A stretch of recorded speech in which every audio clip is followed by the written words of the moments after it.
Hi friends, అందరికీ ఉగాది శుభాకాంక్షలు. So, ఈరోజు ఎంతైనా స్పెషల్ కాబట్టి పొద్దున్నే తొందరగా రెడీ అయిపోయాననమాట. ఈలోపు మా అమ్మ ఇల్లు మొత్తం అలంకరిస్తుంది. సో, పూజ కోసం అని చెప్పేసి. అలాగే ఈరోజు మనకి మామిడాకులు, మామిడికాయ, అలాగే వేపపూత వీటితోటి చాలా పని ఉంటుంది కాబట్టి సో, నన్ను తీసుకురమ్మంటే ఎక్కడికో వెళ్ళట్లేదు. స్పెషల్ ఏంటంటే మన ఇంట్లోనే ఒక మామిడి చెట్టు ఉంది. దానికి కొంచెం కాయలు కూడా ఉన్నాయి. పెద్ద పెద్ద సైజు కాయలు ఉన్నాయి, చిన్న కాయలు కూడా ఉన్నాయన్నమాట. సో, వెంటనే వెళ్ళిపోయి కొన్ని మామిడి ఆకులు, కొమ్మలు, అలాగే ఒక మామిడికాయ తీసుకొని ఇంట్లోకి అయితే వచ్చేసినాం అనమాట. ముఖ్యంగా ఈరోజు ఈ వీడియో చేయడానికి కారణం ఏంటంటే, ఈరోజు మనం ఏదైనా మంచి కానీ చెడు కానీ ఏదైనా ఒక పని మొదలుపెట్టామంటే సో సంవత్సరం మొత్తం అదే పని చేస్తుంటామంట ప్రతిరోజు కూడా.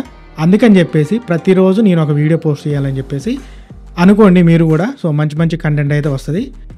సో ఈ మామిడికాయ తెంపుతుంటే చూడండి, అందులో నుంచి సొన ఏ విధంగా కారుతుందో. అసలు ఈ సీజన్లో ఒక్క మామిడికాయ కూడా తినలేదన్నమాట నేను.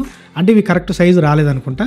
సో తర్వాత అయితే బయటకు వెళ్ళి వేపపూత అయితే తీసుకొచ్చిన. మనం తెచ్చిన మామిడాకులతోటి కాకుండా మామిడి కొమ్మలతోటి అయితే తోరణాలు అయితే కట్టేసినాం. అలాగే ఈరోజు స్పెషల్ ఉగాది పచ్చడి. ఇక్కడ చూస్తున్న ఐటమ్స్ ఏవైతే ఉన్నాయో ఒక్కొక్కటి ఒక్కొక్క రుచికి ప్రతీక అనమాట. మామిడికాయ, వేపపూత, బెల్లం, కల్లుప్పు, మిరియాలు, అలాగే చింతపండు. సో ఇవన్నీ కలిపి ఇక్కడ ఏ విధంగా చూపిస్తున్నారో సో ఆ విధంగా అయితే చేసుకోండి. అలాగే ఫ్రెండ్స్, ఈరోజు ఏంటంటే కొంచెం ల్యాప్టాప్ కొంచెం ప్రాబ్లం వచ్చింది.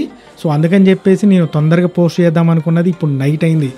అయినా కూడా ఈరోజే, ఎందుకంటే ఈరోజే పండగ కాబట్టి, ఈరోజే వీడియో తీసినా కాబట్టి ఈరోజే అప్లోడ్ చేయాలిగా. సో అందుకని చెప్పేసి కొంచెం లేట్గా అయితే పోస్ట్ చేస్తున్నా. సో ఏమనుకోవద్దు, అందరూ రెగ్యులర్గా అయితే మన ఛానల్ని ఫాలో అవ్వడానికి అయితే ట్రై చేయండి ఫ్రెండ్స్. సో అందరికీ మళ్ళొక్కసారి ఉగాది శుభాకాంక్షలు. మీ ఇంట్లో కూడా అంత మంచి జరగాలని అయితే మనస్ఫూర్తిగా అయితే కోరుకుంటున్నా. Thank you for watching.